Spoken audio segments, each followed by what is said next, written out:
देखिए, ये जम्मू कश्मीर और उधमपुर और खासकर सुध महादेव के इतिहास में पहली बार हुआ है कि पूजनीय शंकराचार्य जी ने अपने कर कमलों द्वारा इस मेले का उद्घाटन किया है और खुद स्वयं गोवर्धन पीठ से चलकर यहाँ पे आए। हम पूरी जनता उधमपुर की, सुध महादेव की, चिनैनी विधानसभा की पूरी जनता इनका हार्दिक अभिनंदन करती है कि इन्होंने अपना कीमती समय निकालकर यहाँ सभी को अपना आशीर्वाद दिया है और अपने कर कमलों द्वारा इस मेले का शुभारंभ किया है। हम इनका हार्दिक अभिनंदन करते हैं और हम उम्मीद करते हैं कि आगे भी अपना आशीर्वाद इसी तरीके से इस पूरे जम्मू कश्मीर के ऊपर, हमारे लोगों के ऊपर, हमारे सुध महादेव चिनैनी विधानसभा क्षेत्र के लोगों के ऊपर इनका आशीर्वाद बना रहे। और जहाँ पे जिस तरीके से पिछले दिनों यहाँ पे जो घटनाएं हुई हैं पड़ोसी मुल्क के साथ और जिसकी वजह से थोड़ा सा डिस्टर्ब भी रहा, मेले कुछ हमारे उस वजह से कैंसिल भी हुए हैं। ये मेला इस रेगुलर हुआ है, इस बार भी इसको थोड़ा सा विलंब होने की संभावना थी, लेकिन प्रशासन ने और पुलिस प्रशासन ने पूरे तरीके से इसको ऑन किया और इसको मेले को चलाने का फैसला किया। तो मैं एक बार फिर से पूजनीय महाराज जी का यहाँ पे अभिनंदन करता हूँ कि इन्होंने अपने कर कमलों द्वारा अपने आशीर्वाद से इस मेले का पहली बार शुभारंभ किया है और हमें अपना आशीर्वाद दिया है, सारी जनता को आशीर्वाद दिया है। इनका बताएं किस तरह से इतना बड़ा हर्षित दिन है, क्योंकि आप खुद यहाँ पे चल के आए हैं, और क्या मैसेज देना चाहते हैं जम्मू कश्मीर के नहीं बाहर के लोगों को?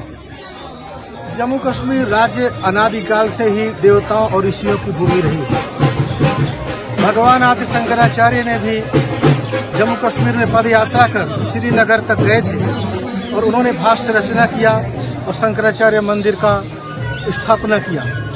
इस देवभूमि में आज सुध महादेव चिनैनी उधमपुर जिले में, जो कि अनादि धर्मस्थल है, ये स्वयं शिव जी विराजमान हैं, उनके 3 दिवसीय मेले का शुभारंभ करके मैं बहुत आनंदित महसूस कर रहा हूं। और यहाँ विधिवत वैदिक रीति से रुद्राभिषेक किया गया है वैदिक विद्वानों द्वारा, और इससे राज्य और राष्ट्र के लिए बहुत कल्याणकारी होगा। मैं प्रसन्न हूं और यहाँ के प्रशासनिक अमले को, यहाँ के नेतृत्व को धन्यवाद और साधुवाद देना चाहूँगा कि विगत दिनों में जैसे यहाँ माहौल खराब होने जैसी स्थिति बन गई थी, उसके बावजूद हमारे सेनाओं ने, हमारे नेतृत्व ने, देश के नेतृत्व ने अच्छा से जवाब दिया और देश की शान बढ़ी।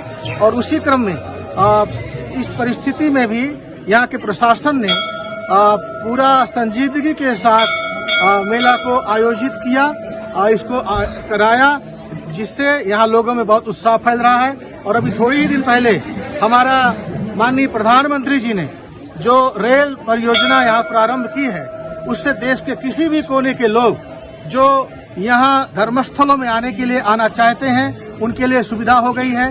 राजनैतिक और जो प्रशासनिक विकास है वो तेजी से है और उतना ही तेजी से यहाँ धार्मिक विकास भी हो रहा है। ये एक धर्म गुरु होने के नाते मेरे लिए बहुत ही संतुष्टि का विषय है।